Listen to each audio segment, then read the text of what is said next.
Hello friends, நம்ம இன்றைக்கி பார்க்க போகிறது ஃபிஷ் கறி.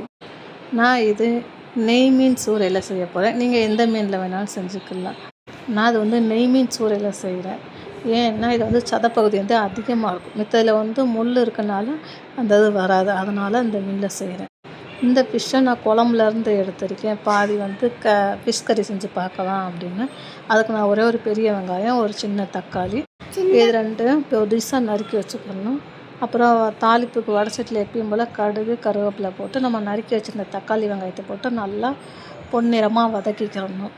உங்கள் பசங்களுக்கு ஃபிஷ்ஷு பிடிக்கல அப்படின்னா இந்த மாதிரி செஞ்சு கொடுத்தீங்கன்னா சூப்பராக சாப்பிடுவாங்க. இது ஃபிஷ்ஷு மாதிரி இருக்காது, முட்டை பொடி மாஸ் மாதிரி தான் இருக்கும். பிடிக்காதவங்களோட இதை நல்லா விரும்பி சாப்பிடுவாங்க. இதில் முள் இருக்கும் அப்படின்ற பயமும் கிடையாது. பசங்களுக்கு நம்ம அள்ளி வச்சாலும் அவங்களே சாப்பிடுவாங்க.